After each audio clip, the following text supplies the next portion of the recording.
Guys, आज गलीपोली जंग को ख़त्म हुए लगभग 4 साल बीत चुके हैं और अब फर्स्ट वर्ल्ड वॉर भी ख़त्म हो चुकी है। अब ऑस्ट्रेलिया के वेस्टर्न विक्टोरिया का व्यू दिखाते हैं। वहाँ हम एक शख्स को देखते हैं, उसका नाम जोश है।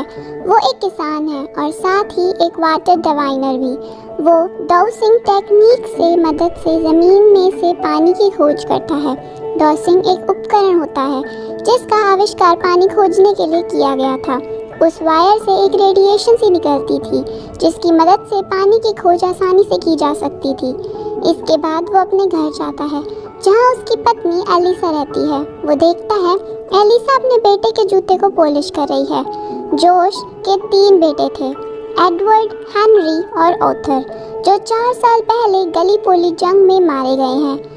उसके बाद से एलिसा एक मानसिक तनाव से गुजर रही है। उसे लगता है उसके बेटे घर पर ही हैं उसके साथ। अब उसकी ये हालत देख के जोश काफ़ी दुखी रहता है, पर वो भी अब एलिसा को समझाने की कोशिश नहीं करता कि अब वो इन दुनिया में नहीं रहे। जोश ने एक बुक रखी है, अरेबियन नाइट्स, जो कि एक फिक्शनल नॉवल थी। जब वो ज़्यादा उदास होता है तो उसे पढ़ता था। वो अक्सर एलिसा के पास बैठता है। वो रो रही थी। जोश बताता है आज उसने 15 फीट खुदाई करके ज़मीन से पानी निकाला। इस पर एलिसा रोते हुए कहती है कि तुम पानी की खोज करते हो लेकिन आज तक अपने बच्चों को नहीं खोज पाए। वो जोश को ही जिम्मेदार ठहराती है। आज तक उसने उन्हें खोजने की कोशिश तक नहीं करी। इसका जवाब जोश के पास नहीं था। अपने बच्चों को खोने का दुख उसे भी था, पर वो अपने दर्द को सीने में गहराइयों में दफन कर चुका था और वो उन आखिरी दिनों को याद करता है जब उसके तीनों बेटे जंग के लिए निकल रहे थे। वो पल काफ़ी भावुक था जोश के लिए। सुबह उसकी नींद खुल जाती है और वो देखता है कि बाहर उसका डॉग ज़ोर ज़ोर से भौंक रहा था और एलिसा भी घर में नहीं थी। वो घर के पास वाले तालाब में भाग कर जाता है और देखता है कि एलिसा ने सुसाइड कर लिया है। वो अपने बेटे के मरने के गम को बर्दाश्त नहीं कर पाई है। जोश रोने लगता है। उसने कभी सोचा भी नहीं था कि वो पूरी तरह से अकेला हो जाएगा। अब वो फैसला करता है कि वो गलीपोली जाकर अपने बेटों के शव को लेकर आएगा और एलिसा के बगल में दफना देगा। शायद वो ये काम करके अपने बोझ को हल्का कर सकता है। वैसे भी उसकी अब यहाँ रहने की कोई वजह नहीं बची थी और वो एलिसा की ग्रेव पर वादा करता है कि वो उन्हें ज़रूर वापस लेकर आएगा। दूसरे दिन जोश अपनी शिप से टर्की के लिए निकल जाता है। उसके बाद हम टर्की के गलीपोली का व्यू देखते हैं। ओटमैन एम्पायर में अलाइड फोर्सेस को उन्होंने सरेंडर कर दिया था क्योंकि उन्हें भी लगा कि उन्होंने जर्मनी से हाथ मिलाकर बड़ी गलती की थी। अब टर्की में ब्रिटिश एम्पायर का कंट्रोल था। वहाँ ब्रिटिश ग्रेव रजिस्ट्रेशन यूनिट अपना काम कर रही थी। उनका काम था एलाइड फोर्स के सोल्जर्स की बॉडी को पहचान करके उन्हें डिसेंट ब्यूरियल देना। अब क्योंकि गलीपोली युद्ध 1916 में समाप्त हो गया था और आज साल 1919 है, इसीलिए कई सोल्जर्स की पहचान करना काफ़ी मुश्किल था।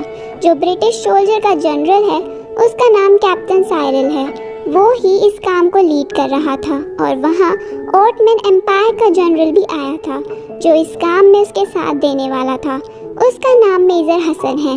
यहाँ पर जोश अभी भी बोट में है। वो अपने बच्चों और वाइफ के साथ बिताए पलों को याद कर रहा है और 3 महीने के लंबे सफ़र के बाद वो टर्की के शहर इस्तांबुल पहुँच जाता है। आज से पहले वो कभी इस्लामिक देश नहीं गया था, सिर्फ किताबों में उसके बारे में पढ़ा था। शिप से उतरते ही कई लोग उसे घेर लेते हैं ताकि वो उनके होटल चले।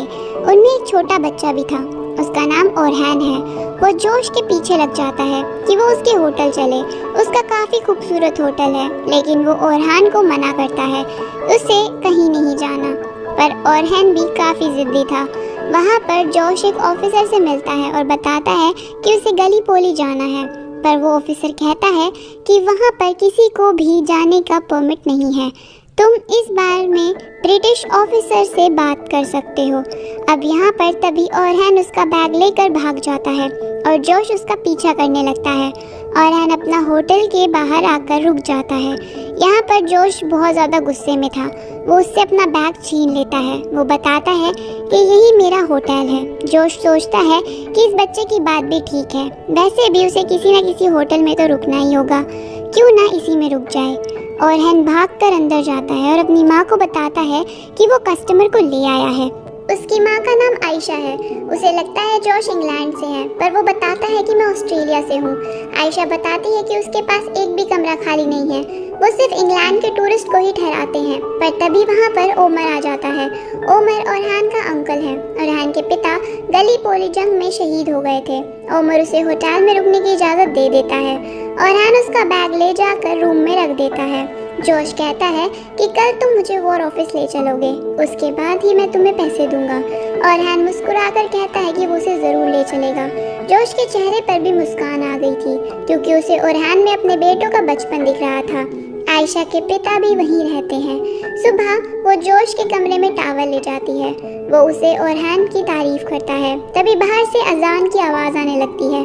जोश पर्दा उठाकर देखता है। वो आयशा से इसका मतलब पूछता है, क्योंकि उसे किसी की भी कोई जानकारी नहीं थी। वो बताती है कि एक तरह की प्रेयर होती है जो पास के मस्जिद में हर रोज़ बजाई जाती है। तुम्हें यहाँ के ब्लू मस्जिद को ज़रूर विज़िट करना चाहिए, वो काफ़ी खूबसूरत है। जोश बताता है, मैं यहाँ किसी काम से आया हूँ, मुझे गलीपोली जाना है। वो कहती है वहाँ अभी कोई नहीं रहता सिवाय दफन कंकालों के। वो जाते हुए कहती है कि मेरे बेटे तुम्हारे इस काम में कोई भी मदद नहीं करेगा। आयशा को ऑस्ट्रेलियन लोगों से नफरत है, क्योंकि उन्हीं की वजह से उसके पति जंग में मारे गए थे। दूसरे दिन वो ब्रिटिश ऑफिसर वहाँ पर आता है। वहाँ वो उस ऑफिसर को अपने तीनों बेटों की तस्वीर दिखाता है और उन्हें ढूंढने के लिए गलीपोली जाने को कहता है। वो ऑफिसर कहता है कि वहाँ जाकर कुछ नहीं मिलेगा, क्योंकि वहाँ की ज़मीन लाशों से भरी हुई है। वो बताता है वहाँ पर सोल्जर्स, खच्चर और घोड़े सभी एक साथ दफन हैं। वो जोश को परमिट देने से मना कर देता है। वहाँ वो बाहर देखते हैं कि एक टर्किश रैली चली आ रही है। ये ओटमैन एम्पायर के लोग हैं जो ब्रिटिशर्स के विरोध में थे। ओरहान उसे लेकर ब्लू मस्जिद में आ जाता है। फिर वो दोनों घर आ जाते हैं। आयशा ओरहान पर नाराज़ होती है, क्योंकि उसने उसे जोश के साथ जाने के लिए मना किया था। वो इस बात के लिए जोश को काफ़ी कुछ सुनाती है, पर जोश उसका कोई जवाब नहीं देता। वो ओरहान को उसके दिए पैसे लौटाने को कहकर चली जाती है, पर जोश वो पैसे नहीं लेता। वो कहता है कि ये हमारे बीच में एक राज रहेगा। दूसरे दिन वो ब्रेकफास्ट कर रहा होता है। तभी आयशा के पिता उसे टर्किश भाषा में बात करने लगते हैं, पर उसे कुछ भी समझ नहीं आ रहा था। वहाँ आयशा आ जाती है। वो उसकी वाइफ के बारे में पूछती है।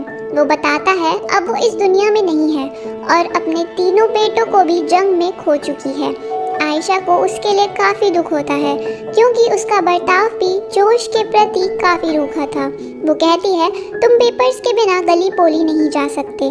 तुम्हें चनक शहर से वहाँ तक एक बोट मिल जाएगी। अगर तुम फिशरमैन को अच्छे पैसे दोगे तो वो तुम्हें वहाँ तक लेकर चला जाएगा। दूसरे दिन वो गलीपोली के लिए निकल जाता है। ओरहान भागकर उसके पीछे आता है। वो उसे अपने पिता की फोटो देकर कहता है कि अगर ये मिले तो उन्हें घर आने के लिए कह देना, हम उनका इंतज़ार कर रहे हैं। जोश को अभी तक लग रहा था कि होटल में जो शख्स है वही उसके पिता हैं, पर ओरहान बताता है कि वो उसके अंकल हैं। ओरहान को नहीं पता था कि जंग खत्म हो चुकी है और उसके पिता अब इस दुनिया में नहीं है, पर जोश उसका दिल रखने के लिए वो तस्वीर अपने पास रख लेता है और वहाँ से चला जाता है। दूसरे दिन वो बोट से गलीपोली पहुँच जाता है। ब्रिटिश सोल्जर्स आकर उसे कैप्टन साइरल के पास ले जाते हैं, क्योंकि वहाँ जाना किसी को अलाउड नहीं था। साइरल उसके तीनों बेटों के लिए दुख जताता है। वहाँ पर मेजर हसन भी बैठा था। साइरल बताता है कि यहाँ से 8 मील तक सिर्फ ट्रेंचेस ही हैं और वहाँ हज़ारों लाशें दफने हैं, जिसमें किसी को भी ढूंढ पाना काफ़ी मुश्किल है। वो उसे जोश को चले जाने के लिए कहता है। उसके बेटों की तस्वीर नीचे गिर जाती है। मेजर हसन उसे उठाकर उसे दे देता है और जोश के दुख को वो महसूस कर पा रहा था। शाम को साइरल देखता है कि जोश बीच पर आग जलाकर बैठा है। वो भी अपनी जिद पर आ गया था। बिना अपने बेटों को लिए वो यहाँ से नहीं जाएगा। दूसरे दिन मेजर हसन साइरल से कहते हैं कि तुम्हें उसकी मदद करनी चाहिए। साइरल को भी पता था कि जोश उसको लिए बिना यहाँ से नहीं जाएगा, तो वो उसके बेटों की खोज शुरू करवाते हैं। उसके 2 बेटों की लाश मिल जाती है, एडवर्ड और हेनरी। उनके गले में लॉकेट था जिनसे उनकी पहचान हो पाती है। साइरल जोश को लाश देखने से मना कर देता है, क्योंकि उसमें सिर्फ हड्डियां ही बची थी, पर आर्थर की लाश नहीं मिल पाई थी। साइरल उसे समझाता है कि उसे उनकी लाश को ऑस्ट्रेलिया ले जाने की कोई ज़रूरत नहीं है। वो उन्हें इसी आइलैंड पर एक सभ्य तरीके से बरी कर सकते हैं। अब जोश उसकी बात मान जाता है और अपने दोनों बेटों को उसी आइलैंड पर दफना देता है। दूसरे दिन ऑफिसर मिल मेजर हसन के पास आता है। मिल एक ओटमैन ऑफिसर है जो कि गलीपोली जंग का हिस्सा रह चुका है। अब वो हसन के लिए काम करता है। उस वक्त ग्रीक और ओटमैन एम्पायर के बीच युद्ध चल रहा था। ग्रीक अपनी आज़ादी के लिए लड़ाई कर रहे थे। वहाँ पर मिल बताता है कि ग्रीक्स ने सायरन शहर को अपने कब्जे में कर लिया था और ब्रिटिश इस पर कोई कार्रवाई नहीं कर पा रही थी। वो बस तमाशा देख रहे थे और इस पर हमें कुछ करना चाहिए। मेजर हसन उसका जवाब नहीं देता। वहाँ पर जोश टेंट में अपना सामान बैग में रख रहा था। शायद उसने ऑर्थर की उम्मीद को छोड़ दिया है, पर पता नहीं क्यों उसका दिल कह रहा है कि ऑर्थर अभी जिंदा है। तभी टेंट में मेजर हसन आता है और बोलता है कि उसने कुछ सोल्जर्स की लिस्ट इस्तांबुल भेजी थी और वो इसमें तुम्हारे बेटे का नाम भी है। जोश के पूछने पर वो बताता है कि शायद तुम्हारा बेटा प्रिजन में है। वो जंग में जिंदा बच गया था। ये सुन जोश में उम्मीद जाग जाती है। रात में वो फिर से इस्तांबुल आ जाता है। आयशा के घर आज महफिल जमा हुई थी। वहाँ पर ओरहन उसे अपने पिता के बारे में पूछता है, पर जोश कहता है कि वो उनसे नहीं मिल पाया। अब उसे लगता है कि वहाँ पर आज ओरहन का जन्मदिन है, पर आयशा बताती है कि आज ओरहन के सुन्नत का दिन है। दूसरे दिन हसन ब्रिटिश ऑफिस जाता है और वो वहाँ पर मदद के लिए गया था ताकि वो ग्रीस को रोकने में उनकी मदद कर पाए, पर वो समझ जाता है कि वहाँ से उसे कोई भी मदद नहीं मिलेगी। ब्रिटिश ऑफिसर्स ने पार्टीशन का मंसूबा बना लिया है। अब ग्रीक को एक अलग देश बनने से कोई नहीं रोक सकता। वहाँ जोश भी आ जाता है। वो अपने बेटे आर्थर को ढूंढने में हसन की मदद मांगता है, पर उसी वक्त हसन गुस्से में था। वो अपना सारा गुस्सा जोश पर उतार देता है और वो अब उसकी कोई मदद नहीं कर सकता और वहाँ से चला जाता है। वहाँ वो ब्रिटिश ऑफिसर जोश का पासपोर्ट जब्त कर लेते हैं, क्योंकि उनके मना करने के बाद भी वो गलीपोली गया था। वो ऑफिसर उसे पासपोर्ट देते हैं और बताते हैं कि मैं थर्सडे तुम्हारे होटल आऊँगा एक टिकट के साथ और तुम्हें बोट से कलकत्ता जाना है और वहाँ से ऑस्ट्रेलिया। जैसा हम जानते हैं कि 1919 में भारत ब्रिटिशर्स के राज में था। दूसरे दिन जोश मेजर हसन का पीछा करने लगता है और एक सीक्रेट बंकर में आ जाता है जिसका पता किसी को भी नहीं था। ऑफिसर मिल उसके गले पर चाकू लगा देते हैं, पर जोश को इतना जानना था कि उसका बेटा किस प्रिजन में है, पर हसन उसकी मदद करने से मना कर देता है। यहाँ पर आयशा और ओरहन दूसरे दिन बाहर घूमने जाने वाले थे। ओरहन कहता है कि जोश भी उनके साथ चले, पर आयशा मना कर देती है, पर ओरहन के जिद करने पर वो मान जाती है और वो दिन भर मार्केट में खरीदारी करते हैं। शाम को वो एक तालाब के पास बैठ जाते हैं। जोश उन्हें ऑस्ट्रेलिया के बारे में बता रहा था, क्योंकि कभी कभार ऐसे मौके ही आते हैं जब 3 या 4 साल तक बारिश नहीं होती, इसीलिए उन्हें ज़मीन में पानी ढूंढना पड़ता है। कभी कभी मशीन भी काम नहीं करती तो उन्हें महसूस करना पड़ता है कि धरती में किस जगह पानी है। और हैन जोश के साथ काफ़ी खुश था और उसे देख आयशा के भी सारे दुख कम हो जाते हैं। उस शाम तीनों उस अवसर का काफ़ी आनंद लेते हैं। बाद में वो दोनों घर में साथ बैठे थे। जोश अपनी पत्नी और बच्चों का जिक्र करते हुए भावुक हो जाता है। वहाँ वो बताता है कि उसका बड़ा बेटा आर्थर शायद जिंदा है, पर उसे पता नहीं है कि वो इस वक्त कहाँ है। आयशा कहती है, पर तुम्हें उम्मीद तो है। जोश कहता है, जिस जगह से मैं आया हूँ वहाँ उम्मीद एक आम सी बात है, जहाँ सब उम्मीद पर ही टिका हुआ है। उसकी बात सुन आयशा काफ़ी दुखी हो जाती है और अपने रूम में जाकर खूब रोती है। वो अपने हस्बैंड को याद कर रही थी, पर उसे ये भी पता है कि जंग में उसने सिर्फ अपने पति को खोया है, पर जोश ने अपने पूरे परिवार को खो दिया था। दूसरे दिन हम देखते हैं कि आयशा के पति का भाई ओमर उसे अपने साथ शादी करने के लिए काफ़ी वक्त से मजबूर कर रहा था, पर वो ये शादी नहीं करना चाहती क्योंकि उसने अभी तक ओरहन को ये नहीं बताया है कि उसके पिता मर चुके हैं और ओमर पहले से शादीशुदा भी है, पर उसके कोई बच्चा नहीं है। इसीलिए वो आयशा से शादी करना चाहता है, इसीलिए वो उसको मजबूर कर रहा है। वो उसे थोड़ा वक्त मांगती है कि उसे पहले ओरहन से बात करनी होगी। दूसरे दिन जोश ब्रिटिश हॉस्पिटल जाता है, शायद उसे वहाँ पर आर्थर की कुछ जानकारी मिल जाए, पर उसे निराशा हाथ लगती है। उसके सभी रास्ते बंद हो चुके थे। फिर होटल में जोश आयशा के साथ बैठा होता है। तभी वहाँ ओमर आ जाता है और उसे अपने साथ लेकर चला जाता है, क्योंकि आज उसे जवाब चाहिए। उसका वक्त खत्म हो गया है और अगर वो ओरहान को नहीं बताएगी तो वो खुद उसे बता देगा। आयशा उसे मना करती है, पर वो ओरहान को बता देता है कि उसके पिता मर चुके हैं। ओरहान रोते हुए वहाँ से चला जाता है। आयशा इस बात के लिए ओमर से हाथापाई करने लगती है। ओरहान रोते हुए आता है और जोश से लिपट जाता है। वो सुनता है अंदर से काफ़ी आवाज़ें आ रही हैं। वो देखता है ओमर आयशा को मार रहा था। जोश ओमर पर हाथ उठा देता है। ओमर को लगता है इनके बीच में कुछ चल रहा है और वो गुस्से में वहाँ से चला जाता है। आयशा जोश पर गुस्सा हो जाती है और उसे पारिवारिक मुद्दों में दखल ना देने को कहती है। जोश कहता है कि मैं बस तुम लोगों की मदद करना चाहता था। आयशा कहती है जो अपने परिवार की मदद नहीं कर सका वो हमारी मदद कैसे करेगा। ये सुनकर जोश के मन पर काफ़ी चोट पहुंचती है। वो उसे गुस्से में होटल छोड़ जाने को कहती है और जोश अपना बैग लेकर आता है। वो देखता है स्टेज पर ओरहान बैठा है और उसे जाने से मना करता है। जोश उसे अपनी बुक अरेबियन नाइट्स निकाल कर देता है, जो उसके सबसे करीब चीज़ों में थी।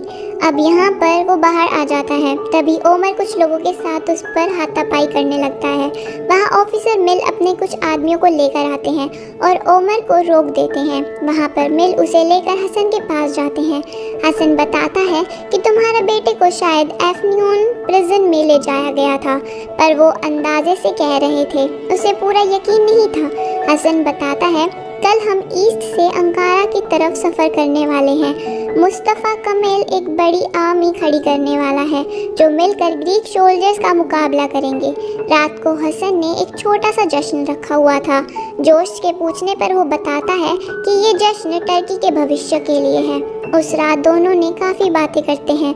दोनों अच्छे दोस्त बन गए थे। वहाँ से जोश होटल वापस आ जाता है, क्योंकि जब ओमर ने उस पर अटैक किया था तो उसका बैग वहीं गिर गया था। आयशा उसे बताती है कि ओरहान ने उसका बैग उठाकर कमरे में रख दिया है और वो उस दिन के लिए माफ़ी मांगती है। वो गुस्से में काफ़ी कुछ कह गई थी। दोनों उस रात काफ़ी बातें करते हैं। सुबह वो ब्रिटिश ऑफिसर उसे लेने आ जाता है, जिससे कि उसने कहा था वो उसका ऑस्ट्रेलिया जाने का इंतज़ाम कर देगा और जोश को आज हसन के साथ अंकारा भी जाना है। आयशा उसे खिड़की के रास्ते भगा देती है और ब्रिटिशर्स उसे नहीं पकड़ पाते। दूसरे दिन हसन अपने सोल्जर्स के साथ ट्रेन से अंकारा निकल जाता है। जोश भी उनके साथ था। मिल उसे एक बैट दिखाता है जो उसे गलीपोली में ऑस्ट्रेलिया ट्रेन से मिला है। अब उसे लग रहा था कि ये कोई हथियार है, पर जोश उसे बताता है कि ये एक क्रिकेट बैट है। तभी हसन देखता है कि पास का विलेज जल रहा है और कई ओटमैन रिफ्यूजीज पैदल चले जा रहे हैं। उन्हें पता चल जाता है कि ग्रीक सोल्जर्स आसपास ही हैं। तभी उन पर ग्रीक सोल्जर्स अटैक कर देते हैं। ट्रेन में सभी सोल्जर्स मर जाते हैं। अब सिर्फ जोश, हसन और मिल ही बचे हुए थे। जोश एक ऑस्ट्रेलियन था, इसलिए वो उसे छोड़ देते हैं और वो उसे बाद में निपटेंगे। एक ग्रीक सोल्जर हसन और मिल को गोली मारने जाता है। तभी जोश अपने बैट से उस पर अटैक कर देता है और उसी बीच मिल की मौत हो जाती है। जोश और हसन उनके घोड़े लेकर एफन्यून निकल जाते हैं। शायद आर्थर वहीं पर है। थोड़ी देर बाद वो एफन्यून पहुंच जाते हैं और वो देखते हैं कि सभी लोग ग्रीक के डर से विलेज छोड़कर जा रहे हैं। वहाँ पर जोश देखता है कि वहाँ एक विंड मिल है और ठीक ऐसे ही विंड मिल ऑस्ट्रेलिया में उसके घर के सामने है। उसे पता चल जाता है कि ये काम आर्थर का ही है और वहाँ पर कुछ लोग उन्हें बताते हैं कि आर्थर चर्च में है। वहाँ पर जोश भागकर पहुँच जाता है और आर्थर वहीं था। दोनों एक दूसरे को देखकर भावुक हो जाते हैं। उसे यकीन ही नहीं होता कि उसके पिता उसके सामने खड़े हैं। वहाँ वो अपनी माँ की खबर को सुनकर दुखी हो जाता है। जंग में जाते वक्त उसने अपने पिता से वादा किया था कि वो अपने दोनों भाइयों का ख्याल रखेगा, पर उसने वो वादा नहीं निभाया। आर्थर अपने जंग के उस दिन की बात बताता है कि वो घायल हो गया था और हेनरी और एडवर्ड उसकी मदद को आए थे, पर दोनों को भी गोली लग जाती है, जिसमें हेनरी तुरंत मर जाता है, पर उसका छोटा भाई एडवर्ड अभी भी जिंदा था, पर वो काफ़ी दर्द में था। वो आर्थर की तरफ देखता है और वो उसे दर्द से आज़ाद करने को कहता है। ये सुनकर वो और ज़्यादा दुखी हो जाता है और अपने भाई को इस तरह से तड़पता नहीं देख पाता और उसे शूट कर देता है और काफ़ी रोता है। तब से आज तक आर्थर इसी गिल्ट में जी रहा है। ये सुन जोश भी रोने लगता है, पर अब आर्थर घर जाने से मना करता है, पर जोश उसका गिल्ट खत्म करने के लिए सारी वजह खुद पर ले लेता है। तभी वहाँ पर ग्रीक सोल्जर्स आ जाते हैं। जोश हसन के गले लगकर अलविदा कहता है और हसन अंकारा के लिए निकल जाता है। वहाँ पर जोश आर्थर के साथ ऊपर की तरफ भागने लगता है क्योंकि वहाँ से निकलने का रास्ता है। वहीं पर ग्रीक उनका पीछा करने लगते हैं। ऊपर एक ट्रेन था जिसका पानी नदी में जाकर मिलता है। आर्थर जोश को कूदने को कहता है पर वो साथ नहीं आएगा। जोश कहता है अगर तुम साथ नहीं आओगे तो मेरे पास भी जाने की कोई वजह नहीं है। अब आर्थर भी उसकी बात मान जाता है और दोनों उस ट्रेन में कूद जाते हैं और वहाँ से निकलने में कामयाब हो जाते हैं।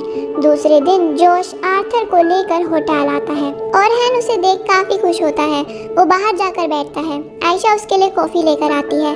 जोश देखता है वो कॉफ़ी काफ़ी मीठी है। वो आयशा की तरफ देखता है और वो उसे देखकर मुस्कुराती है। अब जोश समझ जाता है कि वो उसे पसंद करने लगी है। वो भी आयशा की फीलिंग को महसूस कर रहा था और इसी दृश्य के साथ ये फिल्म यहीं ख़त्म हो जाती है। Thank you for watching. Bye bye.